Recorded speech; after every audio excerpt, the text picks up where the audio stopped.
Muy buenas tardes a todos y a todas por participar en esta mesa de cierre de la transcripción temática vinculada al contexto del proceso de la independencia en el Perú y sobre todo en una época festiva de la Biblioteca Nacional, que son los 200 años de la fundación de nuestra institución, que contiene pues una rica fuente bibliográfica documental y que ha sido pues de mucha utilidad para investigadores y público en general que visitan constantemente nuestra institución.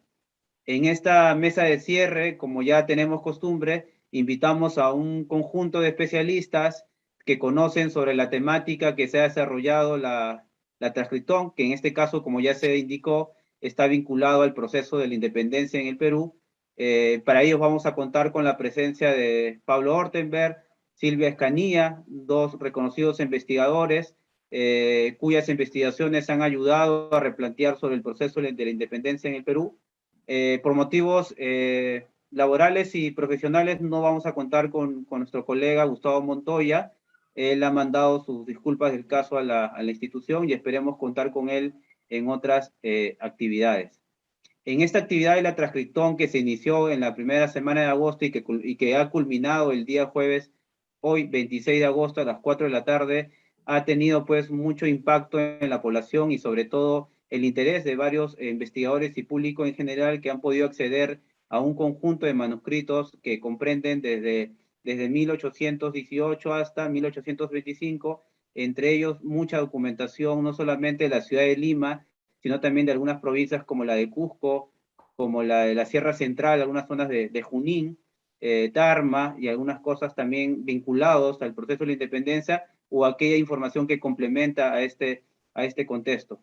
Es así que ha sido pues una actividad que ha cumplido con los fines y objetivos de esta actividad.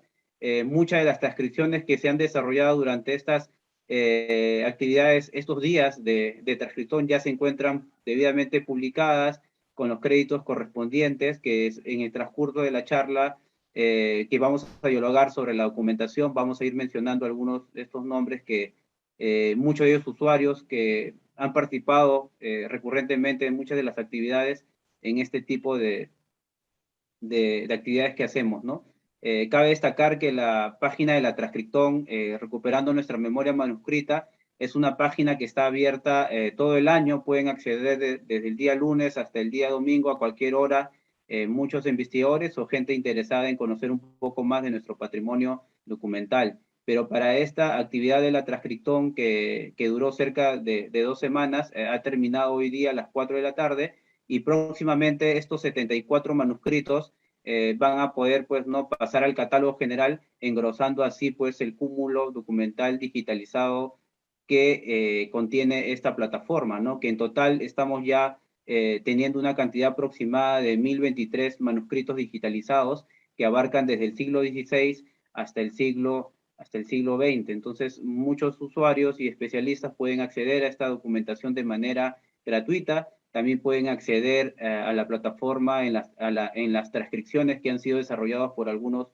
usuarios y lo pueden descargar también de manera gratuita para sus investigaciones, quizás para algunos materiales que ustedes pueden utilizar con algunos colegas que trabajan en colegios o institutos que les permitan pues también explicar un poco más sobre el proceso histórico peruano a partir de las fuentes documentales. Entonces, por un lado, esta plataforma es una invitación para que los especialistas conozcan nuestro fondo documental, pero por otro lado también público en general que están muy interesados por conocer el proceso histórico puedan acceder a este tipo de documentos. Entonces, podríamos decir que en este mes festivo de los 200 años, la Biblioteca Nacional ha cumplido con uno de los objetivos principales, que es que el conocimiento esté de acceso público a todas las personas y que este material que nosotros custodiamos puedan ser utilizados tanto por especialistas como público en general. Entonces, para poder comentar un poco más y dialogar sobre estos 74 manuscritos que han sido digitalizados, vamos pues no a contar con la participación de Pablo Ortenberg, de Silvia Escanilla, que nos van a comentar un poco sobre la documentación que han sido, que ha formado parte de la transcriptón y nos van a ayudar pues no a replantear quizás algunas cosas, algunos aspectos sobre el proceso histórico peruano en el contexto de la independencia a partir de la documentación que ellos han observado. Es así que entre las personas, entre los ponentes que van a desarrollar en este inicio de la charla, quiero presentar primero a Pablo Ortenberg, ¿no? Para que nos pueda comentar un poco sobre los manuscritos que han sido digitalizados.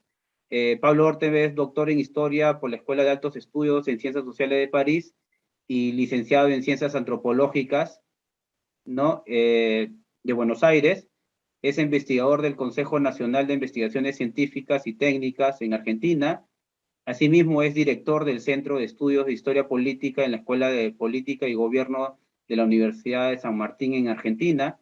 Es profesor a cargo de la materia Historia Latinoamericana en la misma casa de estudios.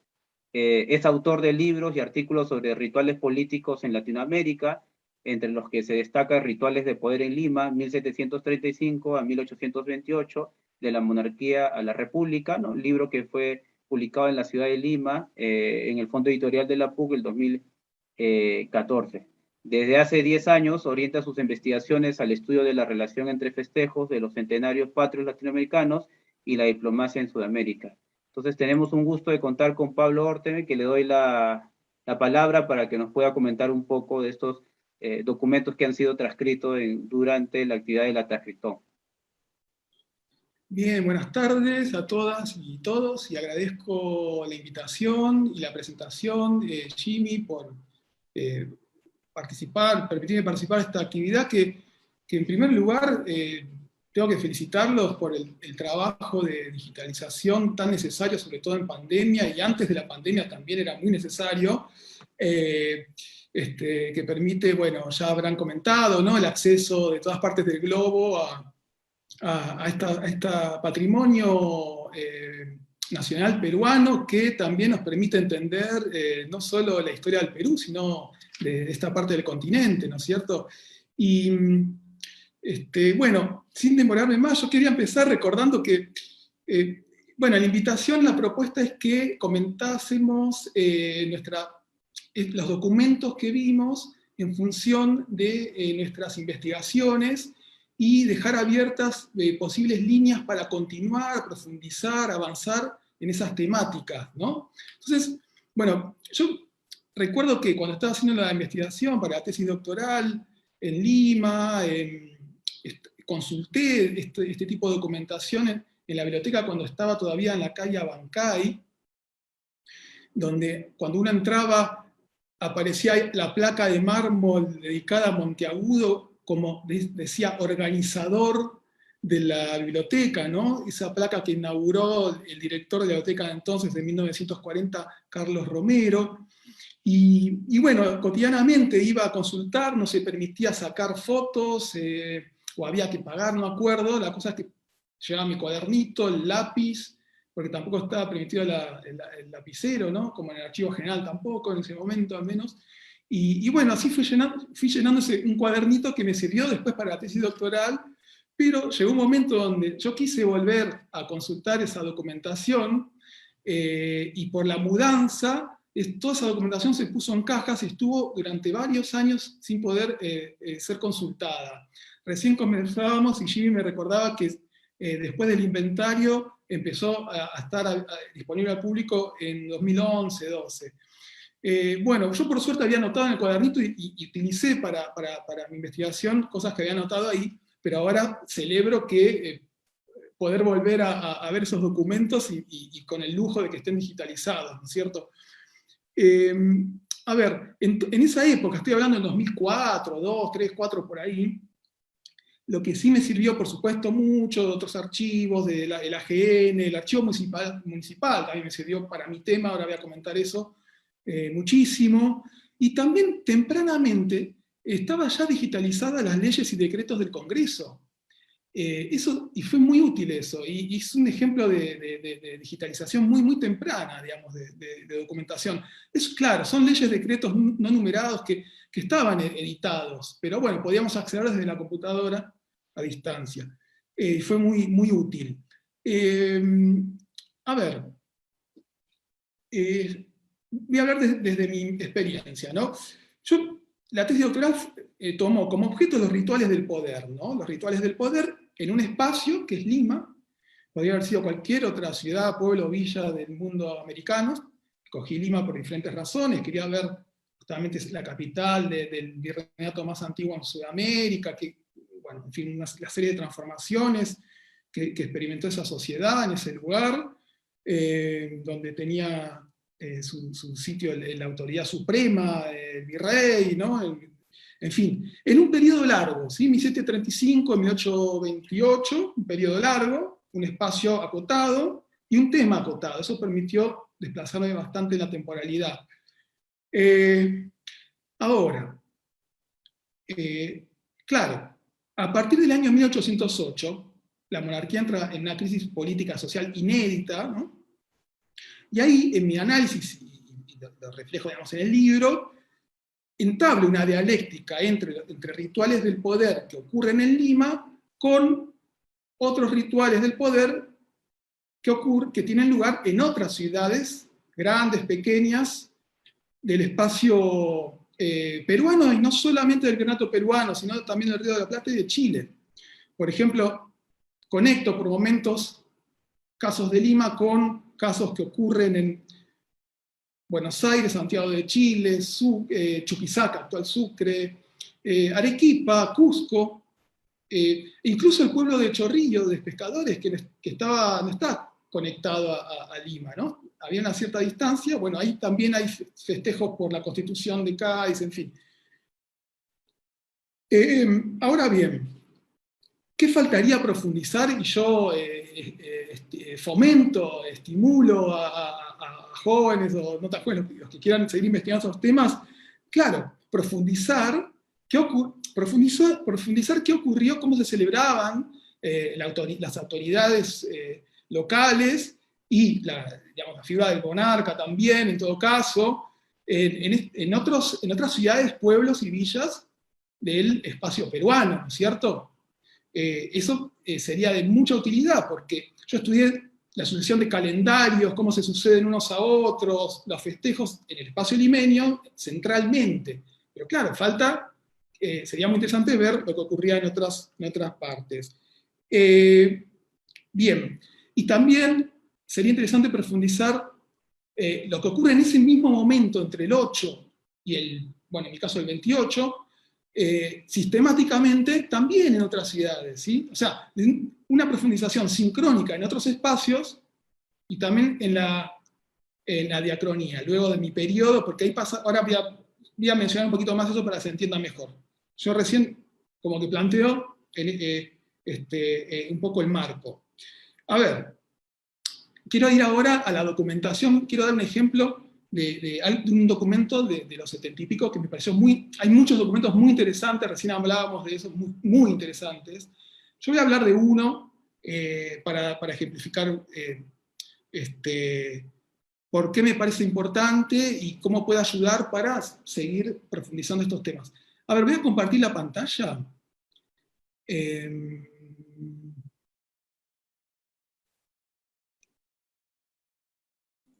A ver.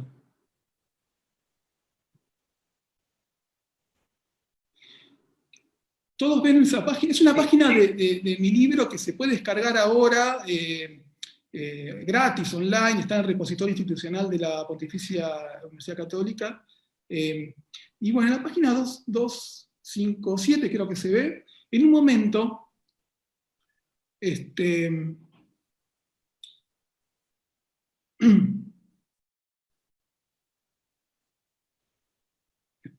estoy buscando.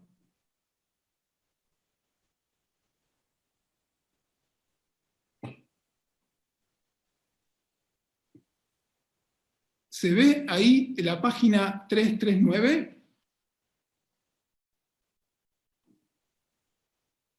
¿No? Sí se ve, Pablo. Se ve la parte que está marcada en amarillo. Ok, pero la 339...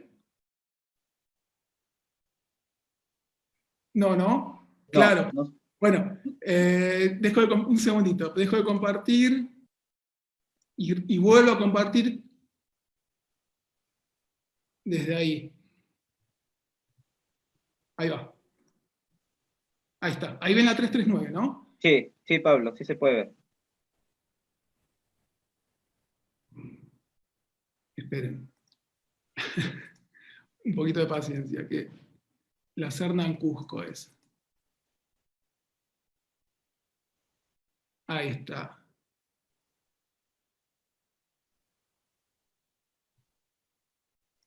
La 228.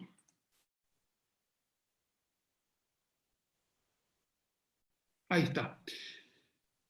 Bien, es la página 228. Bueno, lo que está en amarillo dice, ¿no? Aunque la Serna no efectuó su entrada pública cuando asumió como virrey luego del golpe a Pezuela, ¿no es cierto? No hizo un ceremonial de estilo de entrada en la ciudad de Lima, como se hizo durante siglos la capital de los reyes, ¿no? Aunque la Serna no efectuó su entrada pública, sí fue homenajeado en Lima con toros y comedias. Hizo su entrada pública en Cusco tiempo después de haber abandonado con la tropa la capital sorpresivamente el 6 de julio, cuando el enemigo estaba casi en las puertas de la ciudad. Su estrategia de rearmarse en la sierra se mostró inteligente, a pesar de que Lima se quedaba sin autoridad suprema, sin militares y desprovista de centro, ¿no? Yo trabajo mucho con la categoría de centro, la construcción cultural del centro político, del centro de poder. Bueno, al mismo tiempo, la monarquía universal se quedaba sin Lima. En contraste, el pomposo recibimiento que se observó en Cusco perseguía una doble legitimación, la de la Serna como virrey y la de Cusco como nuevo centro del virreinato.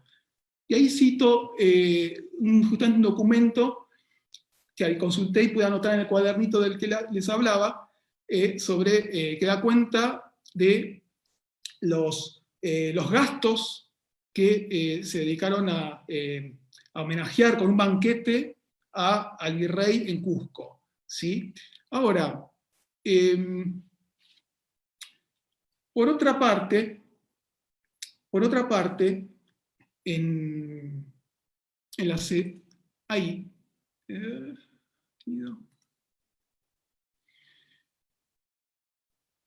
cuando la Serna está en Cusco, coincide con el trienio liberal, y me parece interesante que se pudiese profundizar cómo fue ese gobierno. Si bien estaba ocupadísimo en el combate, ¿no es cierto?, en dirigir el ejército, en esos años funcionaron instituciones que obedecían a la Constitución de Cádiz del 12, como la Diputación Provincial, la Audiencia Constitucional, y la Serna pasa a ser el jefe político, ya no virrey, aunque se lo siguen nombrando como virrey, y me parece interesante que se profundice en todos los ceremoniales en torno a las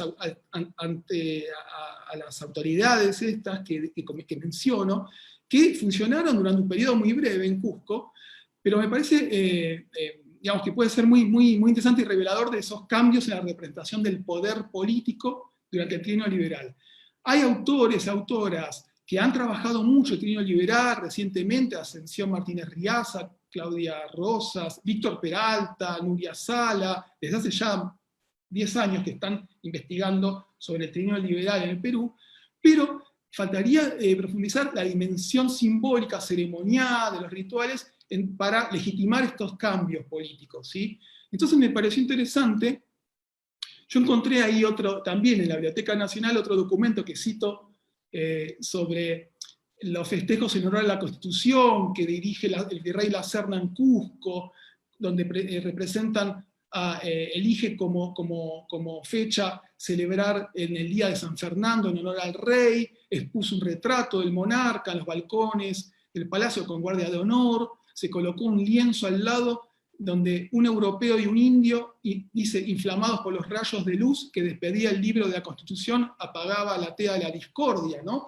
Hay representaciones en estas celebraciones que intentan conseguir una adhesión a la causa realista en el lenguaje liberal gaditano, ¿sí? Bien, que me parece muy interesante profundizar. Entonces, ahora voy directamente a compartir pantallas con el documento que me atrajo especialmente la atención.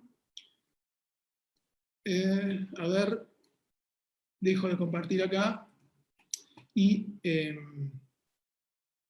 paso a compartir el documento. A ver, un segundito.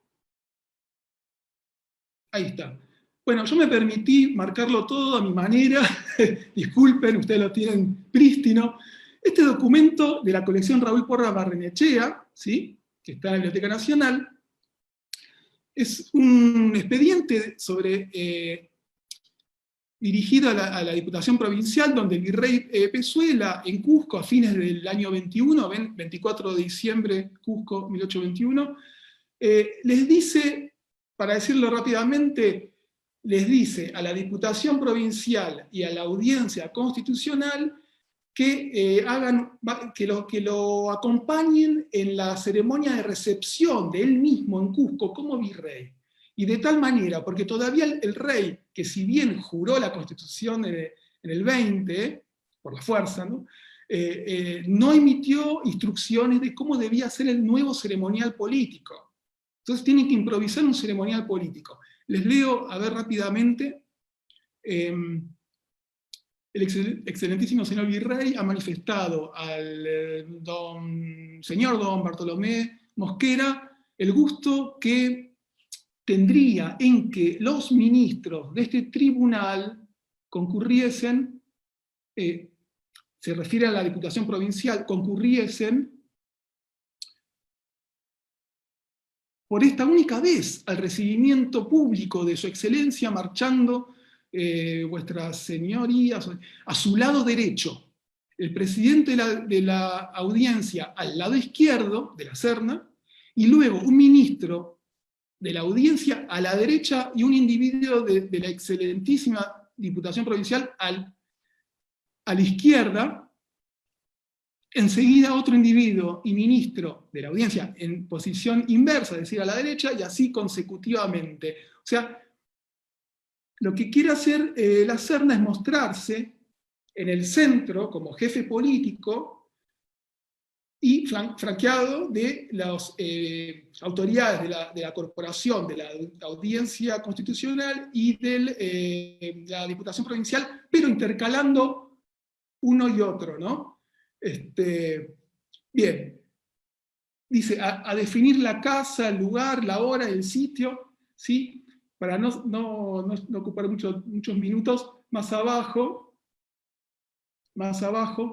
le responden que están de acuerdo y que la reunión para iniciar este desfile tiene que ser desde la casa en donde actualmente está residiendo, dice, no sé si ven, el señor jefe político y supremo o superior, ¿no? Fíjense cómo alternan la denominación de virrey a jefe político, que pasa a ser un jefe político. Bueno, en fin, nada, es un ejemplo, yo esto no lo conocía, esta nueva escenografía o coreografía del poder que tiene que improvisar la Serna en Cusco, y es un ejemplo de, bueno, de que hay mucho por ver cómo se redefine simbólicamente las jerarquías de autoridades. En un momento, quiero subrayar esto, es un momento de mucha urgencia por la guerra, todo dura muy poco, y bueno, por suerte, para los que estudiamos el tema de la simbólica, en momentos de guerra y de urgencias terribles, aumenta también lo que yo llamo la burocracia de la lealtad. Hay cada vez más necesidad de obligar a la sociedad en sus cuerpos y sobre todo a las autoridades a jurar fidelidad a las nuevas autoridades. Recordemos que en esta guerra hay un triple desafío permanentemente. Un desafío militar, que seguramente Silvia va a hablar de eso, un desafío político, ¿no? Porque también se están ensayando nuevas formas de gobierno, en este caso la monarquía constitucional, que vuelve en el trienio, y un desafío simbólico, ¿no? Que tiene que ver con la legitimación de esas, tanto de la acción guerrera como de los nuevos ensayos de gobierno, nuevos tipos de gobierno, ¿no? Entonces, me parecía eso como un ejemplo de qué se podía profundizar. Ahora, no sé cuántos minutitos me quedan para terminar con un punto que me parece importante, Jimmy. Pablo, aún 5 minutos. 5 minutos, perfecto. Quería concluir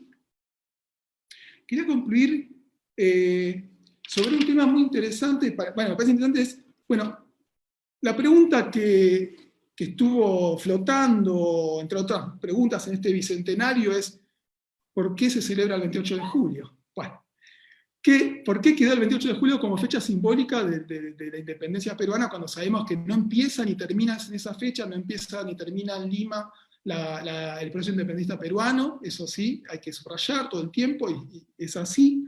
¿Pero por qué? Entonces me parece interesante recordar que un primer paso para que pueda explicar el centralismo limeño en este plano simbólico es que en 1827, el jefe político, digamos, Lamar, decreta que no, se va a celebrar como única fecha cívica del Perú el 28 de julio, y las demás ya no. O sea, ¿por qué se explica en esa coyuntura esa decisión? Bueno, porque es un momento de desbolivarización del Perú. Sacan el retrato de Bolívar de todas las dependencias públicas porque expresa soberanía, dicen las fuentes, digamos, las autoridades, en los documentos de la época. Bolívar deja de ser un libertador del Perú y pasa a ser tirano colombiano, en fin. Hay una serie de gestos simbólicos que acompañan este borramiento de Bolívar, porque, digamos, en ese momento. Y junto con eso, claro, trae aparejado esta reformulación del calendario de fiestas cívicas que impone como única fecha el 28 de julio, en 1827. Ahora, ¿eso define de una vez y para siempre que el 28 de julio va a ser la fecha central de la independencia? No. Pero hay que estudiarlo sistemáticamente y ver cómo siguieron los calendarios de fechas patrias, no solo en Lima, sino en otros pueblos y ciudades, luego de 1827, ¿sí? Porque claramente, tiempo después, el 9 de diciembre, vuelve a ser una fecha importante, pero hay que ver si efectivamente se celebró, con qué continuidad en cada lugar. Me parece que por ahí hay una buena cantera de temas a investigar, ¿no? En relación a estas cuestiones, ¿no? Y les termino con un ejemplo que había encontrado. En 1870, bien, nos vamos al otro extremo del siglo XIX, cuando uno puede pensar, bueno, el 28 de julio ya está ahí sí totalmente fijo.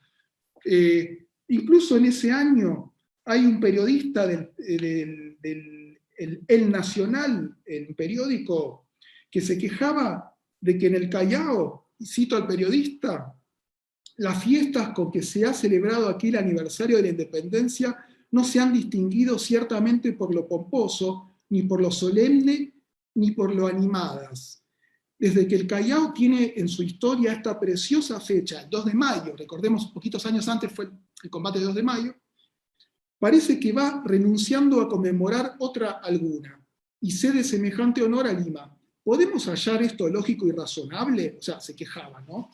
Fíjense cómo en el Callao, el 28 de julio, en ese momento, deja de ser importante para el espacio local, y ponen en primer lugar el 2 de mayo. Bueno, es evidente que algo similar habrá ocurrido a lo largo de todo el siglo XIX peruano, ¿no es cierto? Entonces, me parece interesante que se hagan estudios sistemáticos con las fuentes disponibles. Ahí tenemos, bueno, el problema de las fuentes, ¿no? ¿Qué fuentes utilizamos? Bueno, los libros de cabildo de los archivos departamentales, por ejemplo, de Cusco, la prensa que pueda referirse a esos espacios locales, Arequipa, Cusco, en fin. La limitación va a estar en las fuentes, pero me parece una linda invitación a seguir viendo los calendarios que efectivamente cumplían los pueblos y ciudades del espacio peruano en relación a las fiestas cívicas, ¿sí? En el periodo posterior, y como dije al principio, el periodo que yo estudié también, más sistemáticamente se podría analizar en esos pueblos qué era lo que efectivamente se celebraba y lo que no se celebraba, ¿sí? En función de la autoridad central o los cambios que se producían desde esa autoridad, ¿no? de la capital, digamos. Bien, ya con esto cierro. Muchas gracias y quedo atento si hay preguntas, comentarios, podemos ir conversando. Muchas gracias. Muchas gracias, estimado Pablo, por tu interesante reflexión sobre la documentación que ha sido alojada en la plataforma y que esto ha permitido, pues, ¿no?, a los usuarios conocer un poco más del patrimonio bibliográfico documental de la institución, pero también conocer un poco más de nuestra historia, ¿no? Y sobre todo por los temas que tú planteas y ya has desarrollado, ¿no? Que están muy vinculados a la nueva historia política, ¿no? De estudiar lo simbólico, o el tema representativo, que a veces la historiografía en los últimos años en la historia política ha estado más orientado a ver, pues, más el lado institucional, quizás otros aspectos más de corte social y económico, y se ha dejado de lado el tema de los discursos, ¿no? De cómo a veces lo representativo, lo simbólico te puede dar una información que complemente, ¿no?, a otros aspectos dentro de la sociedad misma, ¿no?, que confluyen otros elementos, tanto el económico, el político, el religioso, ¿no? Alguna vez yo me acuerdo que en clase de maestría junto con mi maestro Alex Loaiza discutimos una parte de tu texto y trabajamos mucho este tema de lo representativo y del tema del discurso, ¿no? Entonces es muy, pero muy interesante, Pablo, te agradezco mucho por tu disertación. De la misma manera ahora doy paso a Silvia Escanilla, que es una amiga y colega que conozco hace muchos años, y junto a Pablo deben ser de las que han visitado quizás mucho tiempo también la Biblioteca Nacional. No solamente son investigadores, sino también han sido visitantes y conocedores de la colección de manuscritos de nuestra institución, ¿no? Por ese lado, Silvia nos va a discutir y va a reflexionar sobre los últimos trabajos de investigación sobre la participación popular, ¿no?, dentro de en las regiones sobre el proceso de la independencia y algunos planteamientos que ella está desarrollando en los últimos años sobre esta temática. Pero antes de dar paso, quiero presentarla a Silvia Escanilla, que ella es profesora de Historia egresada de la Universidad de Buenos Aires, donde se graduó con honores. Tiene una maestría en Investigación Histórica de la Universidad de San Andrés, culminada en el 2014. Entre otras publicaciones que tiene Silvia, destaca mucho el último trabajo publicado, El rol de los sectores indígenas en la independencia del Perú, bases para una nueva interpretación, que fue publicado en la revista de Indias. Ha sido, pues, ¿no? Ha recibido el apoyo de numerosas instituciones y becarias también que han permitido, pues, ¿no?, a ella desarrollar las investigaciones que ahora seguro nos va a presentar. Actualmente se encuentra escribiendo su tesis de doctorado que propone una nueva interpretación del proceso de independencia en el Perú. Entonces, sin más preámbulos, quiero dar paso a Silvia Escanilla para que nos pueda comentar un poco sobre la transcripción y sobre la documentación que ha sido utilizada, pues, ¿no?, en estas semanas de actividad académica. Le doy pase, Silvia, y muchas gracias por tu presencia en esta charla. Gracias a vos, Jimmy, a Pablo y a todos los que nos están viendo hoy en este cierre de la transcripción. La verdad que me da mucho placer, mucha alegría estar presente en este conversatorio final para hacer un balance de la transcripción organizada para conmemorar los 200 años de la creación de la biblioteca y también en el marco de los 200 años de la independencia del Perú, que es el tema en el que yo me especializo. Me parece que entre las numerosas iniciativas que se han llevado a cabo este año y el año pasado para conmemorar digamos, el proceso de independencia en el Perú, me parece que la transcripción es sin duda, desde mi punto de vista, modesto punto de vista, una de las más, de las iniciativas más valiosas, porque me parece que ha permitido involucrar a la población en general en ser activos participantes de la preservación y recuperación de la memoria histórica del Perú. Me parece un esfuerzo valiosísimo, particularmente, como decía Pablo, en el contexto de la pandemia, pero incluso en el mundo prepandémico y en el mundo pospandémico, sin duda, cuantos más seamos esforzándonos por hacer historia, mejor será nuestra comprensión del pasado histórico del país y una noción más clara de cuál es el futuro digamos que los peruanos quieren tener para su país. Va a estar esa idea va a estar mucho más clara, me parece, humildemente desde mi posición. Entonces, celebro estas iniciativas y me parece que además el esfuerzo por digitalizar el acervo documental de la biblioteca, que ya tiene varios años, es fantástico, porque creo que, en primer lugar, pone de manifiesto el trabajo hercúleo hecho por el grupo de la digitalización de la biblioteca a los que aplaudo y celebro y espero que la gente reconozca el trabajo enorme que han hecho para, a veces en condiciones no súper óptimas, para poder poner a disposición de la población este acervo documental. Y además, digamos, la importancia de la digitalización en sí misma, porque, digamos, todas las personas que han querido han podido acceder a documentos que de otra forma solo están disponibles para nosotros, para los investigadores y a veces ni para nosotros, y han podido leer por sí mismos las palabras y los hechos que le dan forma al proceso de independencia en el Perú. Y no solo han podido leer por sí mismos las palabras y los hechos, sino que han podido poner su granito de arena para recuperar acciones y voces de personajes que muchas veces quedan afuera en los libros de historia por diversas razones, pero que me parece importante, ese es mi trabajo de investigación, digamos, el poder recuperar estas voces y poner en el centro de la escena el rol de los sectores populares, en general, gente que nunca jamás hubiera imaginado que pasaría la historia con sus acciones, o con su inacción, con sus silencios y con sus opiniones, con sus discursos y con sus motivaciones, que muchas veces son muy difíciles de acceder, pero que, digamos, la digitalización de estos documentos nos permite acercarnos un poco más a ese mundo que ocurrió hace 200 años. Entonces, digamos, la iniciativa de la transcriptón me parece muy valiosa para recuperar realmente, y específicamente esta transcriptón que cierra hoy, para recuperar esa parte de la memoria histórica que es la de menos de héroes a caballo y más de gente del común, que también tuvo un rol importante, como voy a mostrar ahora, en el proceso de independencia y que vale la pena ser nombrado, ensalzado y recuperado. Por eso estoy muy contenta de participar hoy de este conversatorio, porque me parece que estoy colaborando y estamos todos colaborando para hacer una historia peruana más inclusiva. Los documentos de esta transcriptón en particular son valiosísimos porque muestran, desde mi punto de vista y desde lo que yo trabajo, las experiencias de quienes se vieron envueltos en la guerra de independencia, tanto los que quisieron involucrarse en la guerra de independencia, como aquellos que no y que se encontraron en el medio del proceso.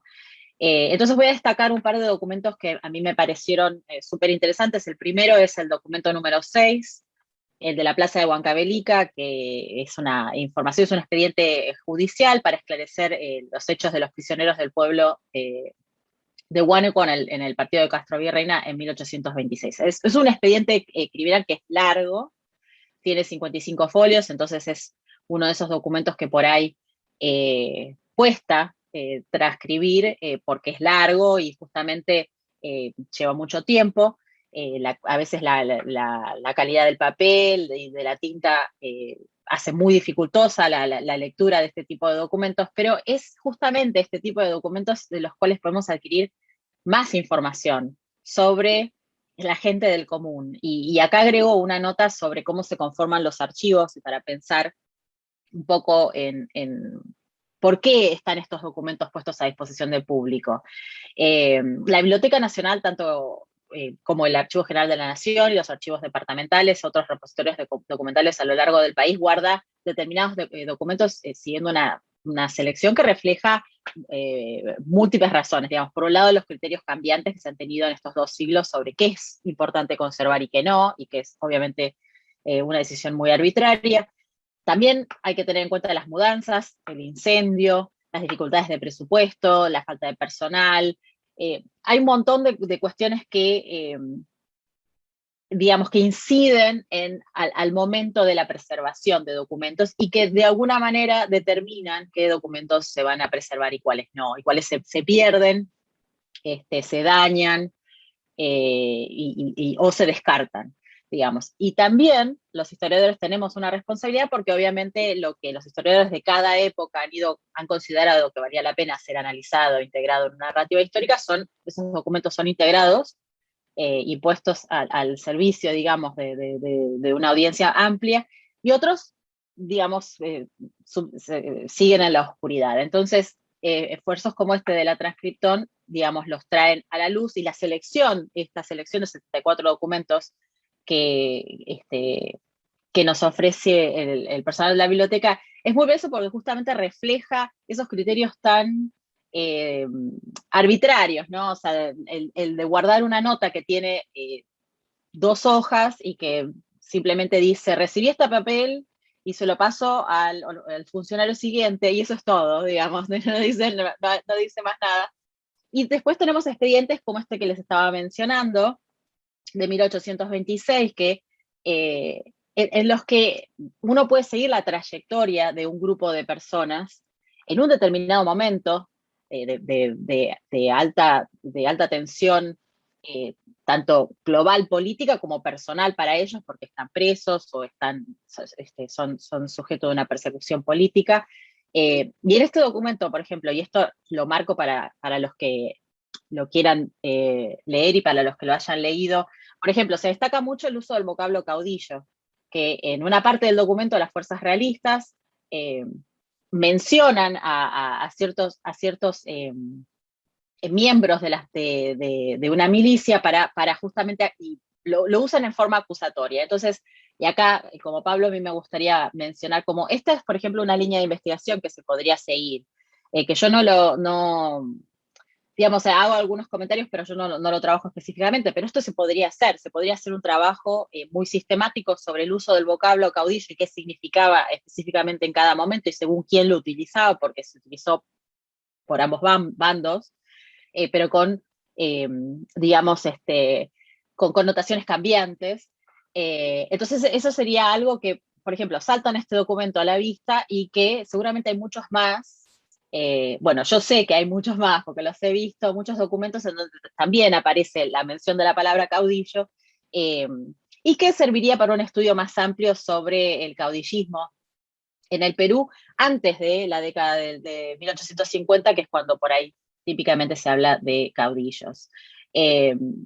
Continuando con el mismo documento, en el documento aparecen personajes muy conocidos, por ejemplo, para los especialistas, como José María Munarriz, que es un cura, patriota, de amplia trayectoria y que aparece en numerosos documentos, pero también aparecen personajes mucho menos conocidos, como por ejemplo, en el documento se menciona a Segundo Echeverría y se menciona a Leandro Delgado, y cito, por la clase en que se hallan de caudillos, cierro cita, y que son personas que justamente, repito, hace 200 años nunca hubieran imaginado que con sus acciones estarían haciendo historia, y nunca hubieran imaginado que en un conversatorio los íbamos a nombrar y íbamos a decir, wow, miren lo que hicieron. Entonces, estas acciones, las acciones de estas personas, son, digamos, muy llamativas porque en el documento, cuando uno lee el documento, ve que se volcaron a la causa, en un primer momento llamada insurgente, luego el llamado sistema de la independencia, que es como se lo denominaba en su momento, y afirmaron su compromiso con la causa de diferentes formas.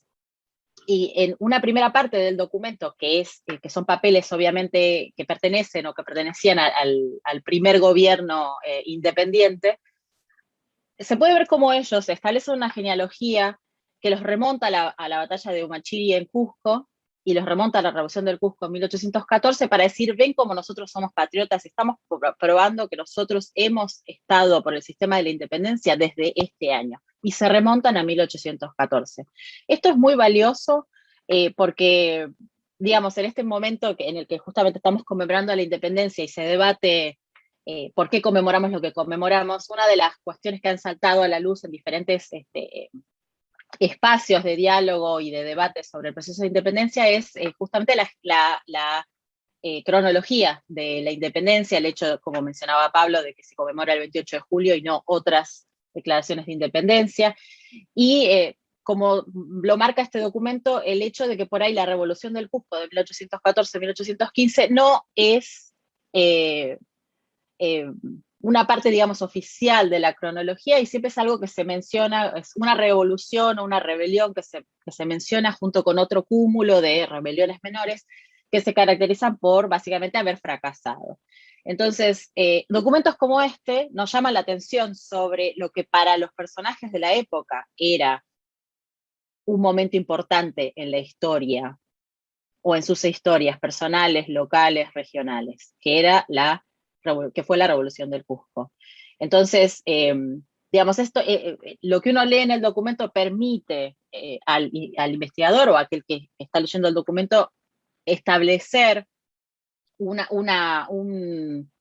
plantear la idea de que la Revolución del Cusco fue en realidad, tuvo una relevancia que quizá no ha sido suficientemente enfatizada en las narrativas más actuales sobre la independencia. Entonces, marco esto como para decir, bueno, esta es una de las maneras en que un especialista como yo lee el documento. Leo estos comentarios y digo, ellos piensan que si nombran a Cusco, va a ser obvia su probada lealtad a la causa independentista. Entonces, ahí es donde yo o cualquier investigador elabora interpretaciones sobre cuál es realmente el rol, o cuál es lo que yo considero que es el rol de la Revolución del Cusco en el proceso de independencia.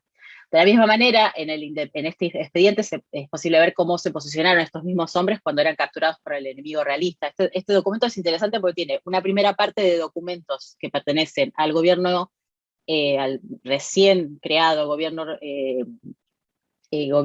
independiente, gobierno republicano, y por el otro lado tiene una parte de documentos que pertenecen al gobierno realista.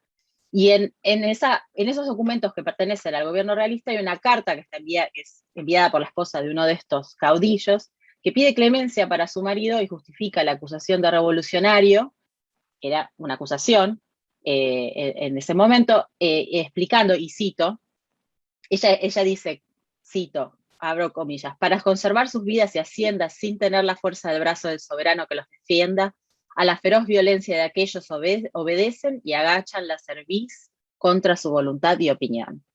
Cierro comillas. Entonces ella justifica, admite que han participado de la guerra en el bando independentista, pero justifica esa participación en no haber tenido un apoyo, digamos, militar, político del soberano, por eso dice, sin la fuerza del brazo del soberano que los defienda, de alguna manera denuncia, y por el otro lado, dice, bueno, lo hicieron pero porque tenían que hacerlo, fue contra su voluntad y en contra de su opinión. Por supuesto que estas son declaraciones, pero es interesante ver cómo las personas forman argumentos que creen que pueden ser plausibles y que pueden ser creíbles en el contexto en el que se encuentran para poder salvar sus vidas, básicamente. O sea, esta señora estaba pidiendo por la vida de su marido. Entonces, el documento es interesante porque en una primera parte del expediente se ve cómo estos hombres se presentan como firmes revolucionarios, pro-independentistas, y luego en una segunda parte, cuando caen, digamos, hay un raid y caen presos, aparecen los pedidos de clemencia y aparece cómo estos hombres se presentan como justificando sus acciones y apelando. También hay una apelación a diferentes líderes militares realistas con quienes tuvieron trato o con quienes se relacionaron en algún momento, a quienes piden que den testimonio por ellos para, digamos, plantear que ellos en realidad siempre han sido fidelistas o que siempre han sido realistas, pero que por fuerza de las circunstancias tuvieron que adaptarse. Entonces, a partir de un único expediente podemos ver lo complicado que era vivir en Castro Virreina en 1823. Digo esto porque, digamos, es conocida la crisis política que ocurrió luego de la salida de San Martín, de la escena política peruana. Son muy conocidas las disputas entre los gobiernos de Ribagüero, de Torre Tagle, la debacle de la campaña de intermedios y el avance realista en este periodo. Estas son ideas que son conocidas, pero lo que no sabemos o que sabemos mucho menos es cómo la población vivió este momento en particular. Entonces este expediente nos permite dar un vistazo a este momento y nos permite entender cómo las personas sobrevivieron, se recursearon, como se dice en Perú, improvisaron y echaron mano a todo tipo de estrategias para navegar un periodo de alta volatilidad política. Y eso es justamente lo que yo trabajo más en mi investigación. Me enfoco fundamentalmente en las estrategias que desplegó la gente común. Me enfoco fundamentalmente en los sectores indígenas, pero no solamente en ellos, sino también en la gente común o en la plebe, como se denominaba en ese entonces a un grupo amplio de la población. Y me fijo en cuáles fueron sus estrategias de participación de la guerra, cómo a partir de esas estrategias impulsaron intereses políticos propios y por ejemplo, parte de esa estrategia fue lo que se puede ver en el documento número 35, que es el expediente sobre la petición presentada por Mariano Paucar, que es el alcalde del pueblo de Comas, para que se destituya de su cargo al jefe de guerrillas, Ramón Morales. Este documento es un documento que yo trabajé en mi tesis de doctorado y que muestra justamente cómo los pueblos entendían su relación con las milicias que se formaron, algunas que se formaron en forma espontánea y otras que se formaron impulsadas por cualquiera de los dos bandos, el realista o el independentista, para pelear la guerra de independencia en la Sierra Central. Y en este caso, el documento narra como una partida de milicia dirigida por Ramón Morales, en lugar de quedarse en Comas, se fue a Pariahuanca y fue ese el momento aprovechado por un regimiento realista para atacar el pueblo y quemarlo, y lo mismo hicieron con los pueblos de Andamarca y Acobamba.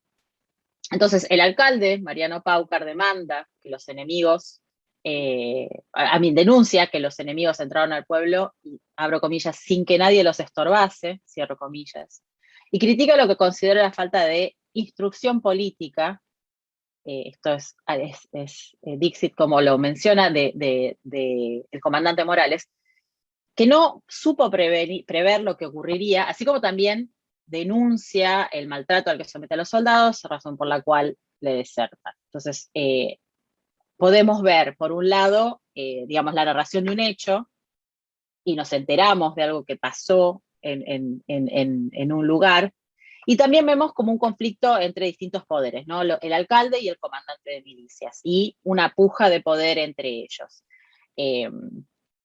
Y más allá de, digamos, de los pecados de Morales, al que se acusa de déspotas, digamos, el documento continúa denunciando cómo explota los bienes de la comunidad y se aprovecha. Me interesa destacar como el principal motivo de la nota es solicitar que se nombre a otro comandante de milicias. Y a partir de la propia admisión del alcalde Paucar, nos enteramos que ellos ya tienen a alguien que está operando como comandante de milicias, que es un inglés. Eso también es otra cosa interesante para mirar, digamos, la participación. No me acuerdo ahora si alguien ha trabajado esto, pero digamos, realmente sería interesante, porque hay una cantidad de extranjeros que siempre nombramos a los colombianos y a los argentinos, digamos, pero hay una cantidad de militares anglosajones o de europeos participando en la guerra de independencia, que es increíble. Y en este documento aparece un inglés llamado Pedro Alejandro Robinson, que es desertor del ejército español y que, digamos, tiene una milicia que trabaja al servicio del pueblo del alcalde Paucar. Entonces, para una investigación como yo, son estas menciones hechas al pasar, estas admisiones, en donde yo puedo atisbar las motivaciones de estos personajes que no llegan a los libros de historia. Digamos. El alcalde en su nota resalta la pericia militar de Robinson, porque justamente está queriendo convencer a la autoridad de que, a la autoridad independentista en este caso, de que lo tomen como comandante de milicias.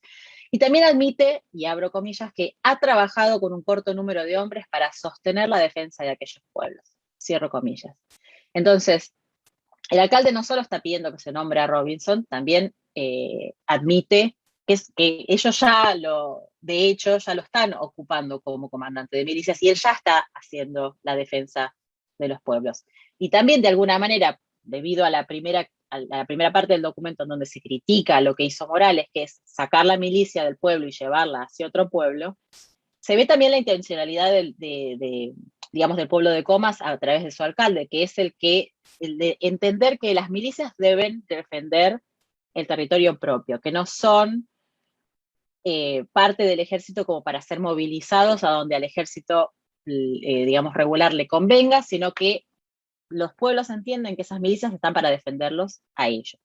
Y por eso es que ante las fallas que denuncian en la conducta de Morales, ellos ya han elegido a otro comandante de milicia y ya está, ese comandante de milicia ya está operando para defender al pueblo. Además de eso, solicitan la elección de Francisco Bardión como teniente gobernador de la región. Entonces, digamos, hay una mezcla hay una cantidad de información en este documento sumamente interesante. Y, digamos, más allá de la resolución del caso, sabemos que Francisco Bardión fue efectivamente confirmado como alcalde, como teniente gobernador. No sabemos qué pasó con Robinson, pero el expediente nos permite conocer las pujas de poder al interior de las comunidades, entre los alcaldes, los tenientes gobernadores, los comandantes de milicias, y nos permite ver cómo los pueblos no fueron meros espectadores de una contienda militar o simples proveedores de avíos y de víveres, como muchas veces se suele entender la participación popular, sino que fueron actores políticos en la guerra, participando activamente, nombrando autoridades propias, eligiendo a sus comandantes, y en el caso del Perú, lo que es muy interesante es que no solo hicieron esto, que debe ser resaltado, sino que además lo hicieron al margen de los, si se quiere, de los dos polos de poder que existían en la región en el momento, el Cusco y Lima. Entonces, digamos, esto es lo que para un investigador como yo es lo interesante de encontrar estos documentos y, digamos, el ejemplo de Comas es simplemente uno de muchos en los cuales los pueblos de la sierra operaron durante la guerra como entidades soberanas, prácticamente, que decidían sobre su territorio por encima y más allá de la disputa, digamos, de la guerra en general. Entonces, digamos, con un análisis muy rápido de estos expedientes, lo que quiero reiterar es que iniciativas como esta Transcriptón permiten que el público en general acceda al material que me sirve a mí o que sirve a los historiadores como fuente de análisis históricos profesionales. O sea, en estos dos documentos ustedes pueden entrar y pueden leer estos documentos y pueden llegar a las mismas conclusiones que yo, o tal vez a otras, y buscar más documentos para fundamentar sus interpretaciones. Y eso es lo que me parece fascinante. Y, digamos, cuantos más activos partícipes en el proceso de reconstrucción de la memoria histórica tengamos, mejor. Esa es mi opinión. Por eso invito a todos a que sigan transcribiendo y colaborando con la biblioteca para justamente entre todos lograr la difusión del conocimiento histórico en el Perú. Así que ahí lo dejo y muchas gracias. Muchas gracias, Silvia, por tus aportes en esta charla. En realidad es sumamente importante, ¿no? Y más que todo cuando uno empieza a estudiar a los sectores populares, siempre hay dificultad de las fuentes, ¿no? Porque mucho cuando hablamos de la plebe o de los sectores populares o subalternos, siempre tratamos de buscar documentación escritos por ellos, pero la condición también académica y cultural de muchos de ellos, analfabetos, no dejaron pues documentación escrita, ¿no? Lo que a veces utilizamos documentación indirecta, ¿no? Y a veces, como tú indicas, y también tomo lo que indica Pablo, a veces una misma documentación te puede llevar a distintas interpretaciones de acuerdo a la metodología y quizás los marcos teóricos que uno maneja al estudiar un proceso histórico, ¿no? Me hace recordar el trabajo, cuando menciona, por ejemplo, Pablo, el tema de este documento sobre el virrey La Serna, quizás muchos investigadores utilizaron esta documentación, pero básicamente para entender un poco sobre el personaje mismo, ¿no? Que es José de la Serna y de cómo se estableció en el Cusco, pero Pablo con una nueva mirada quizás en los discursos, en el tema de lo representativo, le da otra visión sobre este mismo hecho histórico, ¿no? Entonces, por un lado es muy importante esto y por otro lado, Silvia, pues, ¿no? Recoge quizás una fuente de corte judicial y a partir de este documento de corte judicial y a través de las interpretaciones o testimonios que dejan otros personajes, ella puede sacar pues una idea o una interpretación de lo que se podía entender como la palabra caudillo o lo que era un rebelde. Entonces, por un lado, la biblioteca y la documentación que está alojado en la plataforma ayuda, pues, ¿no? De ese ámbito a brindar esta documentación y que la gente conozca por sus propios análisis y quizás interpretaciones, una visión de la historia que quizás lo puede encontrar muy distinto en un artículo, en un libro, ¿no? Y que ellos tengan esa experiencia directa con el documento, que es también muy, pero muy valioso, ¿no? Bueno, el tiempo se nos ha sido en realidad muy corto, pero ha sido muy fructífero, creo yo, en los planteamientos y los aportes que tanto Pablo y Silvia han desarrollado. Yo creo que eso va a ser de mucho interés para los investigadores. Entonces, antes de terminar, Pablo y Silvia, me gustaría pues, ¿no?, que ustedes puedan dar quizás sus últimas reflexiones, sus últimos planteamientos sobre la transcriptón y sobre los documentos, pues, ¿no?, que ustedes han podido leerlos y darle quizás esa mirada, pues, ¿no?, académica, que es muy importante saber por parte de los usuarios y investigadores que participan en esta charla. Así que, Pablo, me gustaría quizás recibir tus últimas recomendaciones o palabras sobre la transcriptón. Bueno, no tengo más que agradecerte, Jimmy, por la invitación y celebrar realmente, como dijo Silvia recién, el trabajo tan necesario como esforzado, ¿no?, en pandemia sobre todo, de todos ustedes ahí en la Biblioteca Nacional, para crear una base accesible de cualquier parte del mundo a estos documentos, y esa labor colectiva, ¿no?, del transcriptón es fundamental, en la que todos peruanos, peruanas y, bueno, de cualquier nacionalidad, ¿no?, puede participar, ¿no es cierto?, y sentirse que está formando parte de la construcción del patrimonio histórico, ¿no? Poniendo en valor, al transcribir estos documentos, parte de nuestra historia, de todo el continente. Y así que, bueno, más que nada, más que una reflexión, una felicitación, ¿no? Una felicitación a vos, Jimmy, a todos los del equipo de la Biblioteca Nacional y a todas las personas que están participando del transcriptón, que es de suma utilidad para todo el mundo. Así que, bueno, muchas gracias.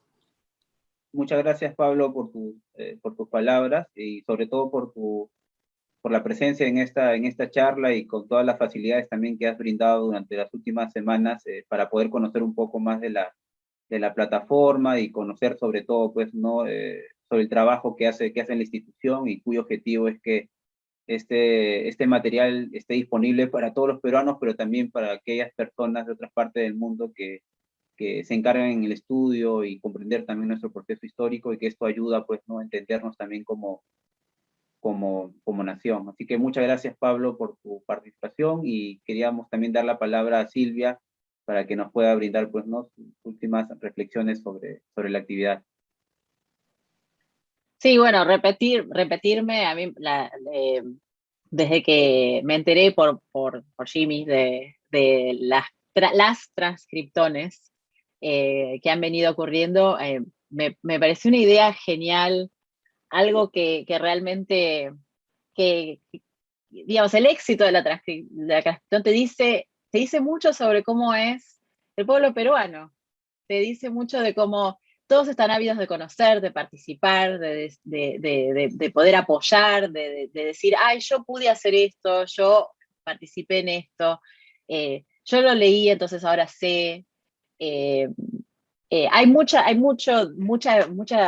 interés por la historia digamos, en general, en el público en general, y a mí eso siempre me ha parecido fantástico, y los historiadores tenemos que hacer esto y más para acercarnos al público en general, así que celebro, digamos, la transcriptón, la iniciativa de la transcriptón, y en esta transcriptón en particular, quiero, para los que puedan entrar después y mirar los documentos, quiero que lo hagan pensando en las personas comunes, como ustedes, como yo, que hace 200 años participaron del proceso de independencia y tuvieron algo que decir al respecto, tuvieron acciones, ejecutaron acciones, tomaron decisiones, hicieron cosas y fueron actores políticos de ese proceso. Y es el motivo de mi investigación, lo que me impulsa todos los días. Y los quiero dejar con una frase, una cita de una historiadora que me encanta, Natalie Semon Davis, ella dijo, incluso en circunstancias muy difíciles, y la estoy citando, en circunstancias trágicas, en circunstancias en las que la gente se ha comportado con apasionada crueldad, las personas encontraron formas de sobrevivir, de inventar, de improvisar, para sobrevivir al menos, y tal vez trataron de hacer que las cosas fueran un poco mejor para los que los rodeaban. Esa característica de la vida humana es algo que vale la pena recordar cuando nos enfrentamos a nuestros propios retos. No podemos extraer lecciones del pasado de manera automática, sino las posibilidades que nos muestra, tanto de pérdida trágica y de constante lucha, como de supervivencia e improvisación.